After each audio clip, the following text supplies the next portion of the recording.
Hello, scholars. Welcome to today's guided lesson. First, go ahead and put your name and go ahead and circle the cohort.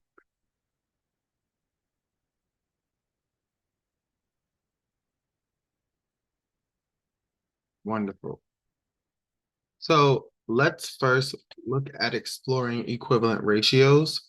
So what I'm going to do is I'm going to go over these two, and then we're going to find some type of comparison with these. And then you're going to do these on your own. Okay? So, all right. We know we want to arrow to the unknown. Um, so I'm going to arrow to this side because we don't know what that answer is. And to get from 6 to 24, we multiply by 4. And what you do on one side, you do on the other. And 1 times 4 is 4. They're equivalent because they're multiplied by the same number. So essentially, 1/6 is the same fraction as 4/24. Here we need to go to this side. Um, and we got to ask ourselves, how do we get from 63 to 9?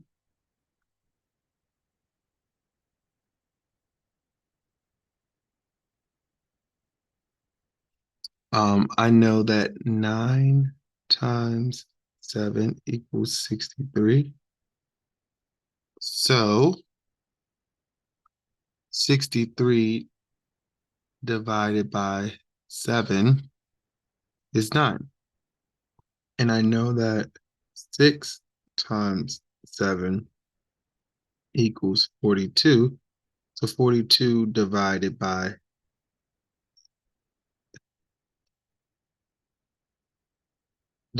7 is 6. So 6/9 is equivalent to 42 over 63. I want to show you something really interesting. We know that 42 divided by 7 equals 6. However, we also know that division is just like multiplying by a fraction. So we could also say that 42 times 1/7 equals 6. Now, how is that possible? That is possible because if we have a whole number, and let's say this whole is 42, and we're splitting it into 7 groups, right? Each seventh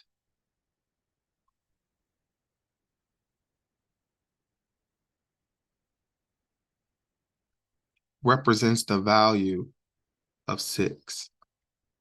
Look, 6, 12, 18, 24, 30, 36, 42. So basically 1/7, which is this much, of 42 is 6, which means 42 times 1/7 is 6. So technically, although we're dividing it by 7, we're also multiplying by 1/7 on both sides. We're going to be looking at this a few times today, so keep that in mind. We arrow to the unknown. This is interesting because before we arrowed left to right, but I know that um here I'm arrowing up and down. To get from 8 to 4, you divide by 2. 42 divided by 2 is 12. Which makes sense because 8 times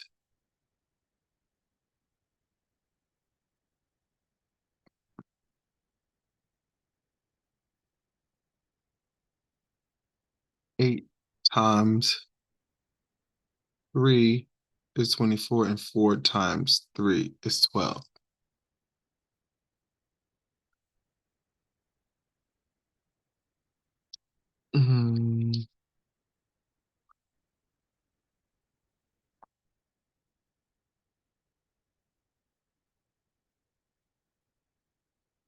Hmm.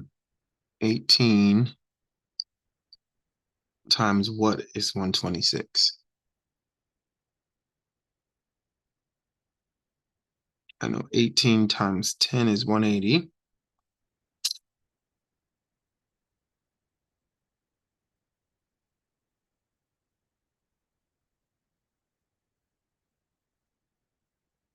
One 60, 140, 120. What about 18 times 7? 8 times 7 is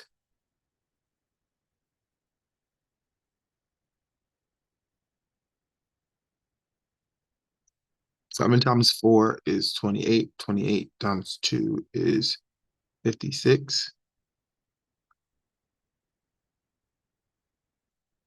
7 times 1 is 7. 8, 12, 56. Oh, cool. So 18 times 7. And I know what I do on the top. I do on the bottom 25 times 7. 25 times 4 is 100. And 25 times 2 is, well, 3 is 75. So I believe it's 175.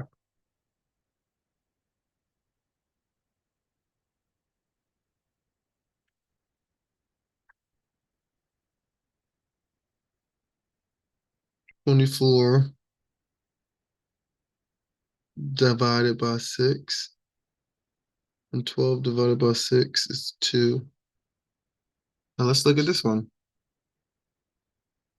We know that 24 divided by 6 equals 4, which means that we could just multiply 24 times 1 over 6 to get 4. If this whole is 24, we split into 6 sections. Each of these sections is 1/6.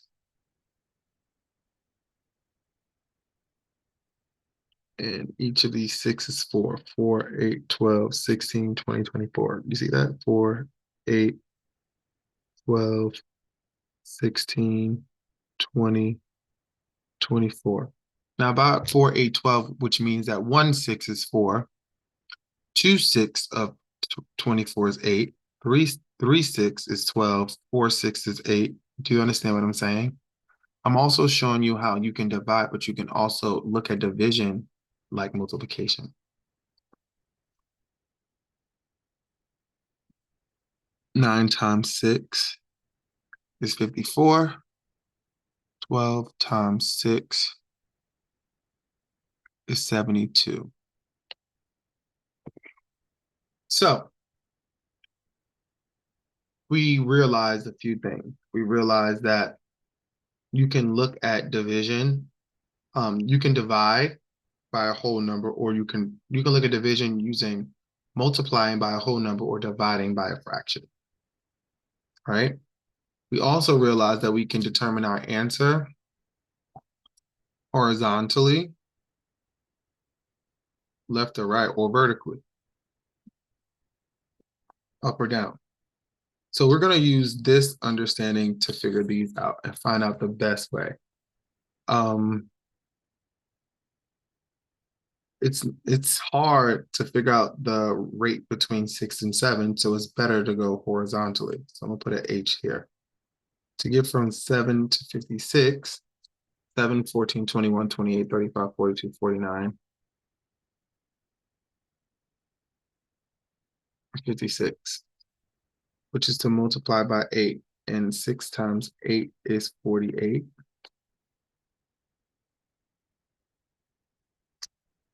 10 times 9, what I do on one side, I do on the other side. 5 times 9 is 45. Once again, horizontally. But I could also look at this vertically. 10 divided by 2 is 90 divided by 2, or times 1/2. You see that? To get from 10 to 2, you divide by 5 or multiply by 1/5 on both sides.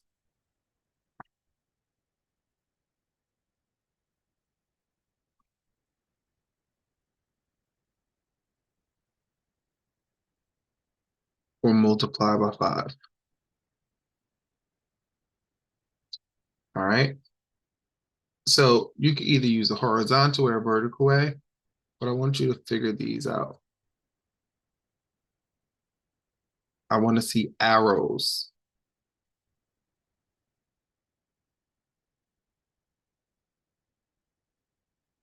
Well, let's look at these problems. Diego estimates that there will need to be 3 pizzas for every 7 kids at his party. Select all.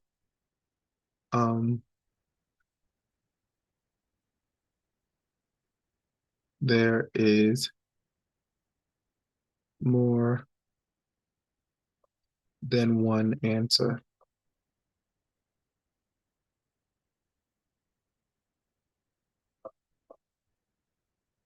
Okay. We know that every 3 pizzas, there is 7. Well, there are 7 kids. And it's select all. So I want to create some type of representation to help me understand that. This will be A, B, C, D, and E. So first, I want to write my original ratio. So 3 pizzas, 7 kids.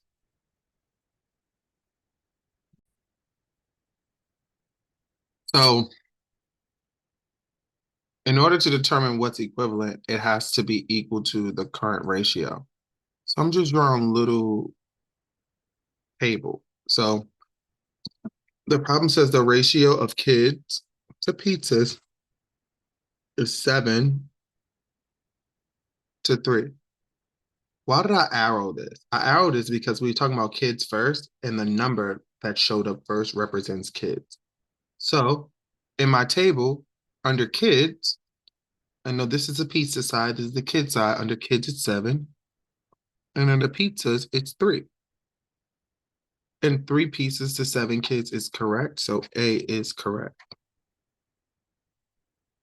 Let's look at B. First, we want to list our ratio. 3 pizzas, 7 kids. The ratio of pizzas to kids is 3 to 7. I mean, pizzas represent 3 and kids represent 7. That is also equivalent. The ratio of kids to pizzas is 3, so 3 to kids, 7 to pizzas. So for kids, it's saying it's 3. Oh, wait, we have to list our ratio.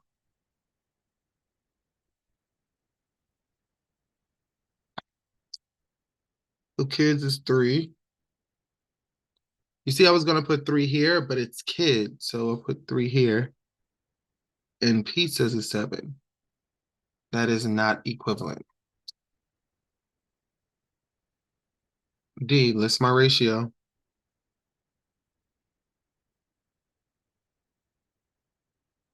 The ratio of pizzas to kids is 7-3. Pizzas represent 7. Kids represent 3. Nope, that is not equivalent. For every 7 kid, oh, what's our ratio?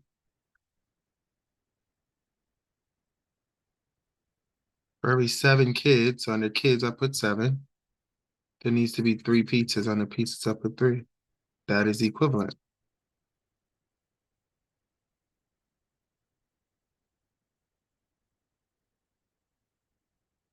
Go ahead and pause, edit your work, move on.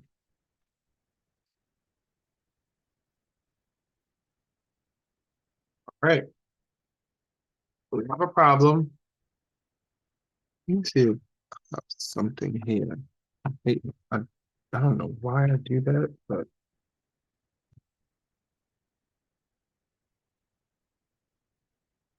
ooh, I have a different color. I really hope y'all can see this because I'm doing my best, y'all. Doing my very best. Oh, I can see this much better. So I have a CFS and I'm solving it. So in yesterday's class, we looked at creating a table to solve our problems, right? And here's the CFS. So I'm gonna use my CFS to try to answer because we realized that a double number line doesn't reach every information. Like for example, in this problem, a double number line will be really great to 9 batches. However, to figure out 400 liters will be difficult. 455 liters will be difficult. So right now I'm going to teach you or reiterate how to create a table to represent your findings. So first it says, did you circle important information? So we want to read it. Noah's recipe for one batch is 4 liters of orange juice and 5 liters of soda water. Um, we have to solve these. I put boxes to check off my work. All right, did that, and I did that. That's my find. Did you list your ratio given? So I want to list my ratio given. So one batch equals 4 liters orange juice to 5 liters soda water. Okay. Did you represent a model? So today's model, we're going to represent a table.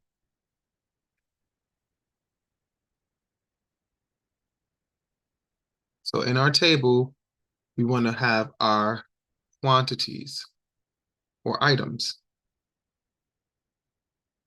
and its units.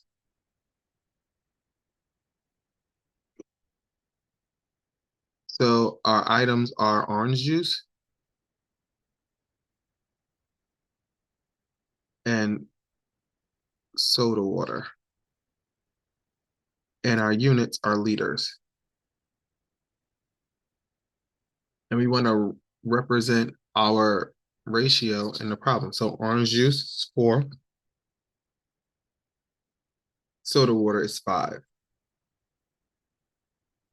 Always list original ratio. Okay. Now it says, now we go into our find. You want to read it. So if someone mixes 36 liters of orange juice and 45 liters of soda water, how many batches would that make? So we're trying to figure out how many batches. We know that this is batches, so we're going to put a 1 here. And I'm going to add that to my table. Do you see what I'm doing? So it says 36 liters of orange juice. So go to orange juice, put 36 and 45.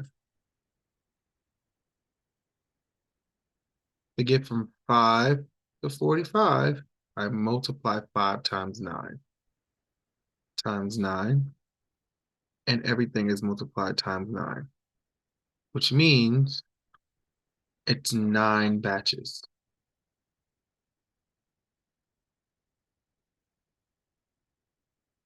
of sparkling orange juice.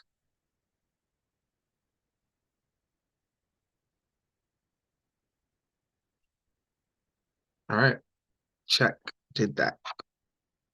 If someone uses 400 liters of orange juice, then how much soda water? You see, I circle my information and I underline what I'm finding. So under orange juice, I need to put 400 liters. And it's saying how much soda water? I don't know. See my arrow? I mean, my question mark? Now, I don't know how to get from 5 to how much soda water, but I do know that it's 400 liters of orange juice. I can't really go from 36 to 400, but I can use a friendlier number like 4. To get from 4 to 400 is to multiply by 100. So we automatically know that it's going to be 100 batches. And what I do on one side, I do on the other, and I have to multiply 5 times 102, and that'll give me 500, which means that they will need 500 liters of soda water.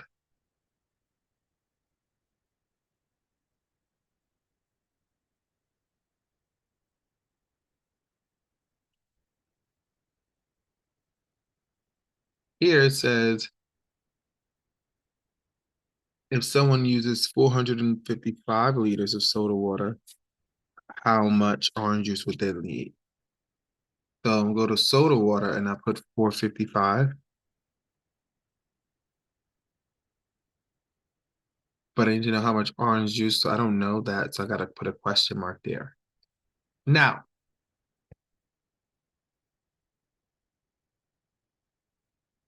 we could look at it multiple ways. We could see, how do I get from 5 to 455? Or we could use what we know. We know that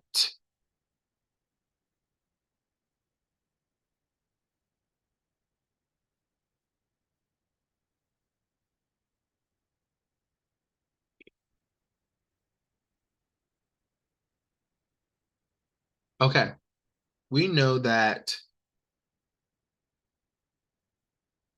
to get from 5 to 45 is times 9, right? So we know that to get from 5 to 450, we multiply 45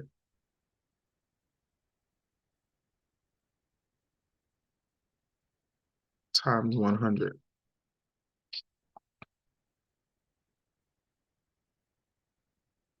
But we're trying to get to 455. Oh, sorry.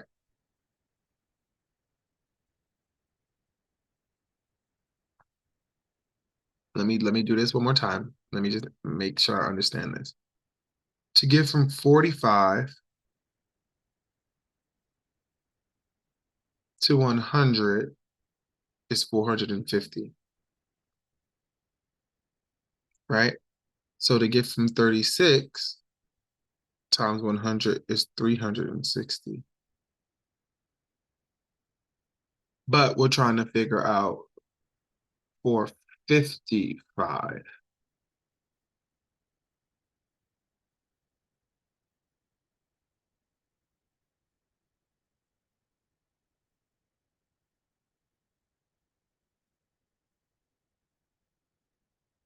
If we add another batch,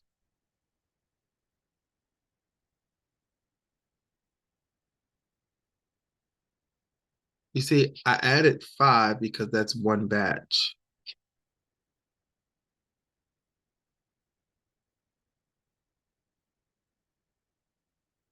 Which means over here I have to add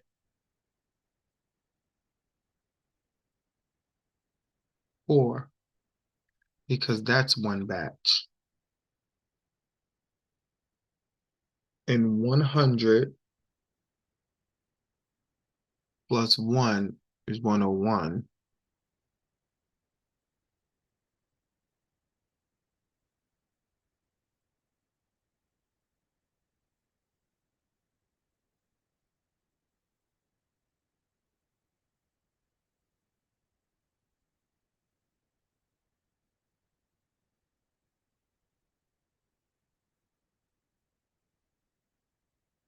So it's 364.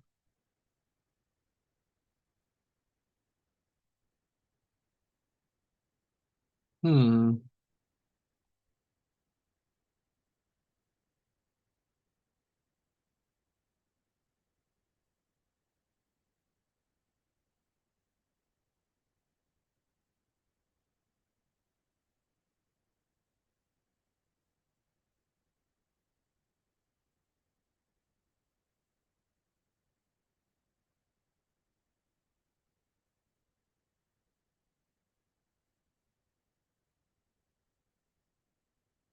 Oh, I did something else wrong. To get from 45 to 450 is not times 45, it's times 10, which means this is already 9 batches times 10. It's times 10. Luckily, it didn't ask for batches. It said how many? 364. Let me see. I could find this out. Let me double check my work.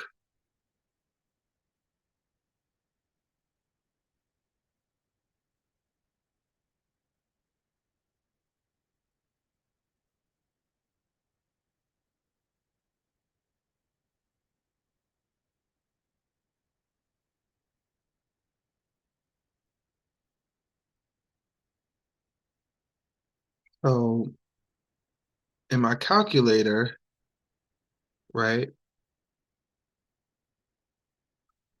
455 divided by 5 is 91, which means by multiplying 91 times 4, yep, 364.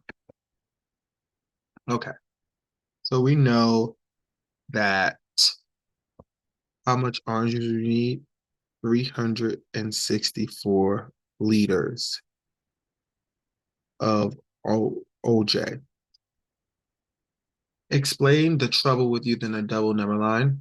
So I would just say like a double number line can get you to smaller batches, but when you're finding larger amounts, it's more difficult, right? So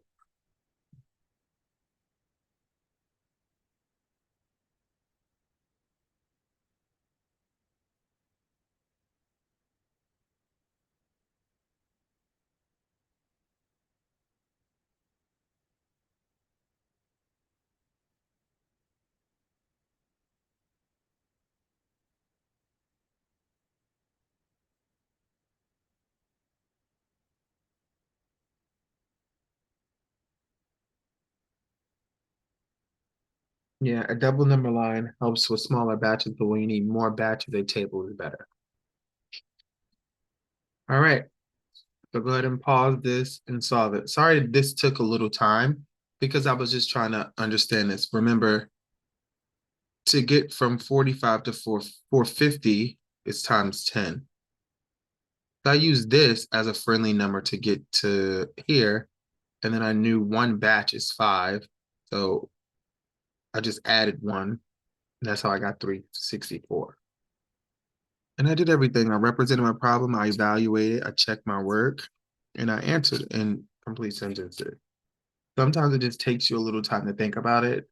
When you don't have that time, you can always just come back to the problem.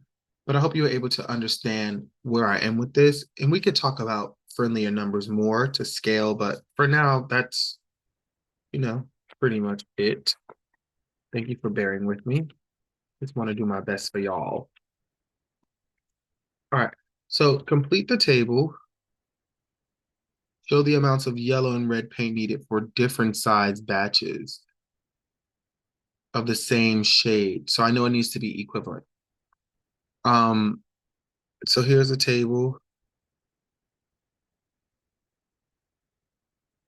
So we know this is batches.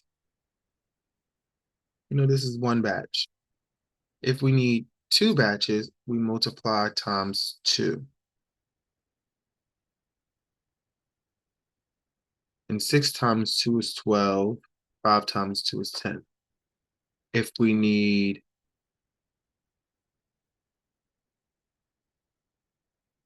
um, half a batch, we multiply by 1/2. Or we divide by 2, which will give us 3 and 2.5.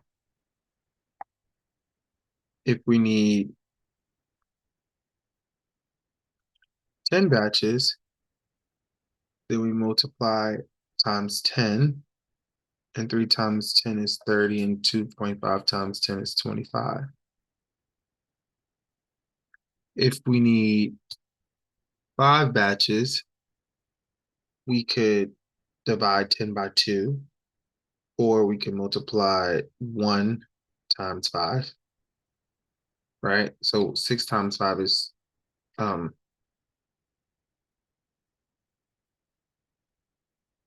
sorry, I did this wrong.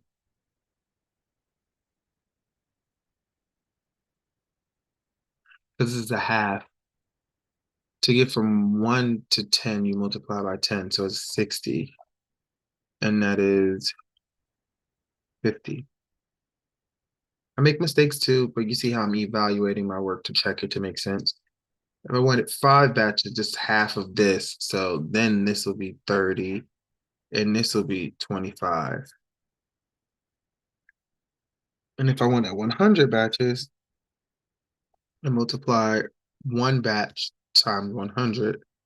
6 times 100 is 600, and 5 times 100 is 500. So basically, what the number line is saying is 1 batch is 5 to 10, 2 batches is 10 to 12.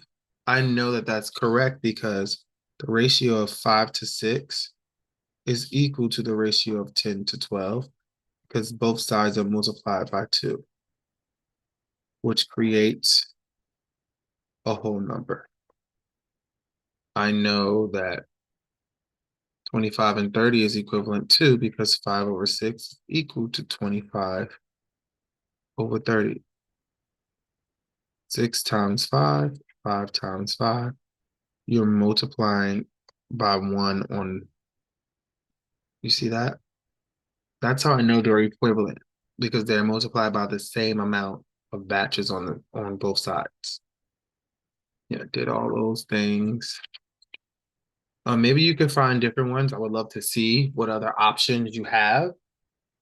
Um, Hopefully you can see how I was able to figure that out. And I hope you were able to see, like, instead of dividing by 1/2, I multiplied times 1/2, divided by 2. But remember, divide by 2 equals multiply by 1/2. Divide by 3 is equals multiply by 1/3, and so on and so forth. So I'm gonna keep driving this understanding so you can see that.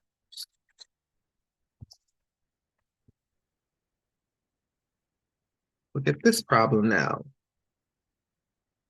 Comparing taco prices. This is not big enough, so I'm just tracing it.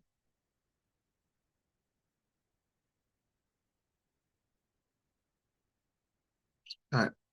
So first, did you circle important information? So it says use the table to help you solve, explain or show. Cool. Noah bought 4 tacos and paid $6. At this rate, how many could he buy for $15? So for problem 1, my ratio is 4 tacos equals $6. I'm trying to find how much or how many tacos for 15. Hmm. So we did that. We did that. So now I need to represent my ratio in the table. So it says 4 tacos. So I'm gonna put 4 here. $6. And I'm trying to find how much for 15. Hmm. Oh, $15. So I know in dollars, I need to put 15. But here's the dilemma. Logically, it's hard for me to say, oh, 6 times some number is 15, right? So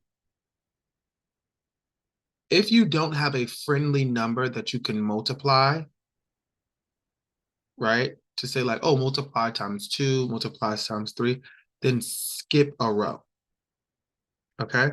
So if you can't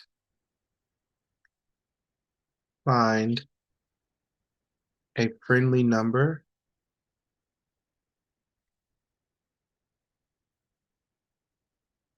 to multiply, skip a row. All right, so I'm skipping this because I need to put 15 in the price column, but I can't go from 6 to 15. Now, what's a friendly number between 6 and 15? What number goes into 6, but what number also goes into 15? 2 doesn't. 3, yes, 3 can go into 6 and 15. So I'm gonna put 3 here. And let's see if that can help us get to this. So pay attention to what I do. To get from 6 to 3, I divide by 2, which means I multiply by 1/2, right? Let me show you. 6 times 1/2. Every whole number is over 1. 6 times 1 is 6 over 2. And 6 divided by 2 is 3. You see that? That's how you multiply by 1/2. But if I did that on one side, I need to do that on the other side. So multiply by 1/2, and that is 2. Now, what does that have to do with 15? Well, if you really look at it, if I know to get to 3, which is a friendly number, I can go from 3 to 15. Do you see that? To get from 3 to 15, I multiply by 5. And what I do on one side, I do on the other, and I could just multiply 2 times 5. And 2 times 5 is 10, which means that for $15, he can buy 10 tacos. Do you see that? Next, it says Jada's family bought 50 tacos and paid 72. Were the tacos the same price as Noah's? Well, to solve this, I can do a multitude of things, right? Um, I can say it says 50 tacos. So I could put 50 here. And what friendly number can get me to 50? Well, I could use 2 to get to 50. I could also use 10 to get to 50. So 10 times 5 is 50. What I do on one side, I need to do on the other side. Now think about this. In order for me to know that is equivalent, right? This would have to be 72. So if I multiply 15 times 5, it would have to be 72. Oh, that is 75. So now you know it asks is were Jada's tacos the same price? Same price mean is it equivalent, right? For 50 tacos, this is saying Noah paid $75. But for Jada's family, for 50 tacos, they paid $72, which means they had a better deal, logically, right? But it also means that these are not equivalent. So the answer is no. Noah paid an additional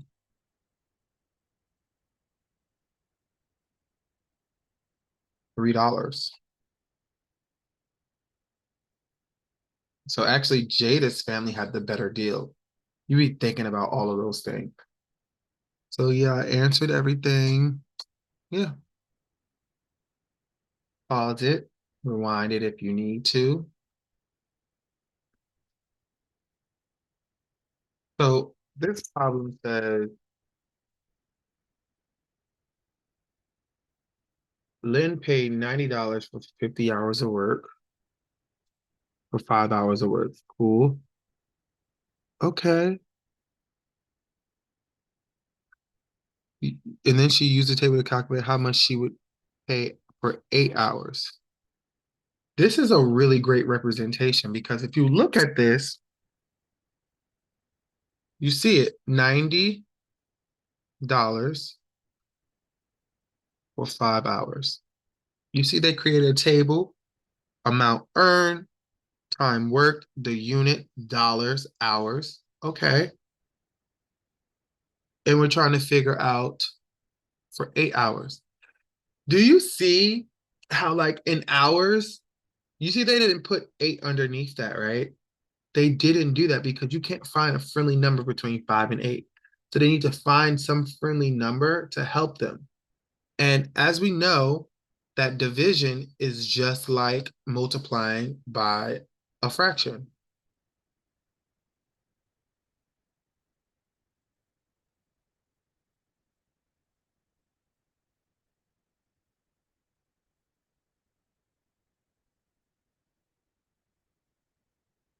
So when you divide, so like for example, to get from 5 to 1, you divide by 5, right? But you can also multiply by 1/5. And what you do on one side, you do on the other.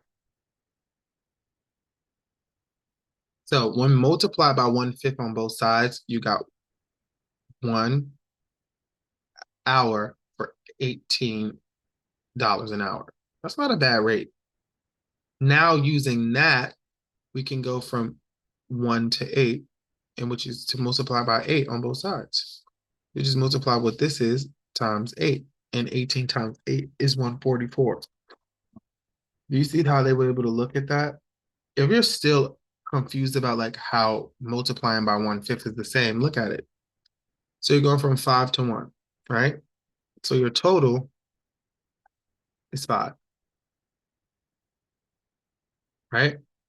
And we're saying 1/5, and 1/5 is 1. So like that's how you can multiply by 1/5 because that's 1/5 of the total. So the question is like, what is the meaning of the 18 that appears in the table? Well, the 18 represents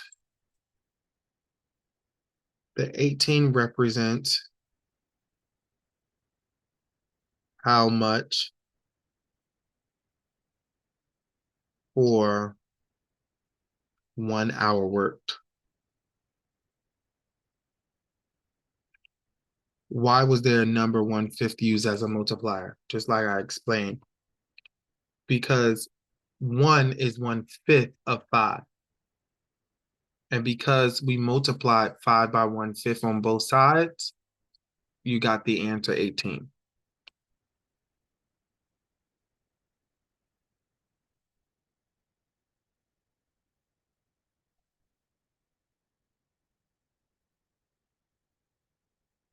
Explain how Lynn used the table to solve the problem. Well, she clearly skipped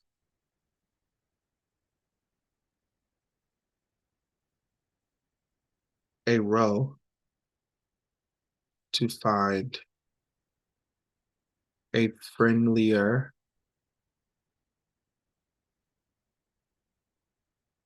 number to multiply by. At this rate, how much she would pay for 3 hours of work and for 2.1 hours of work?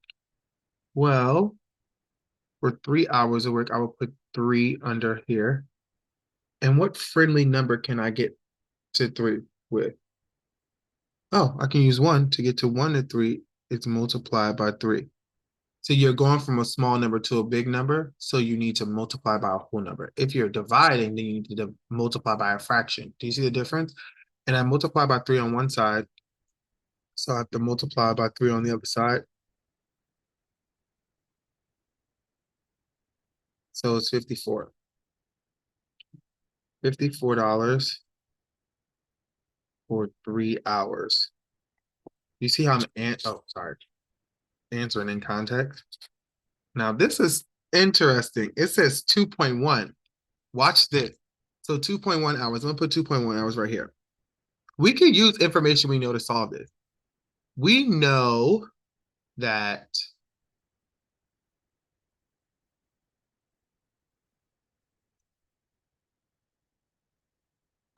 we know to get from 5 to we know 1 hour is worth $18, which means we know 2 hours is worth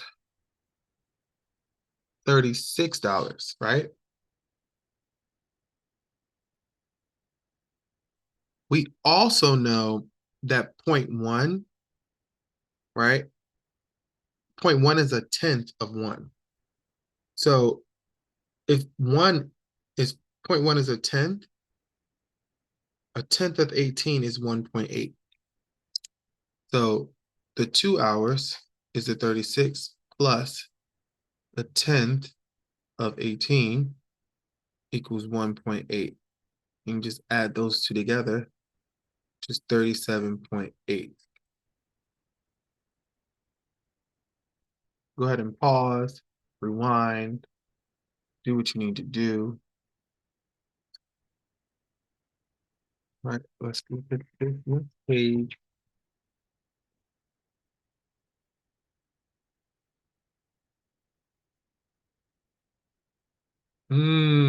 I want to see if you was paying attention. So first we want to read 5 pages in 20 minutes. Cool.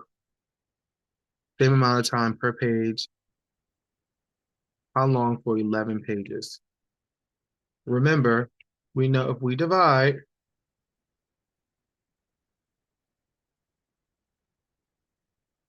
then we multiply by unit fraction.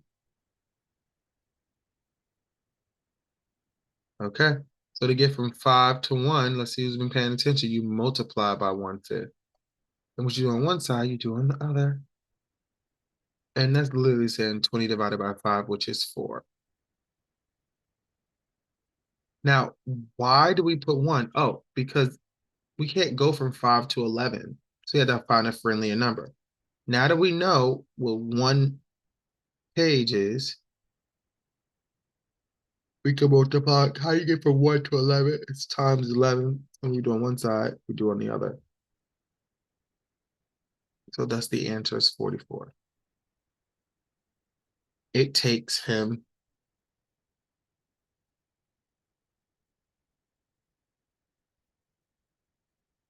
44 minutes to read 11 pages.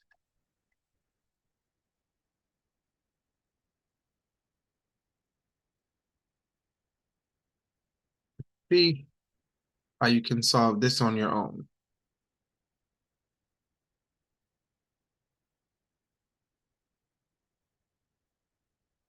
Bye-bye.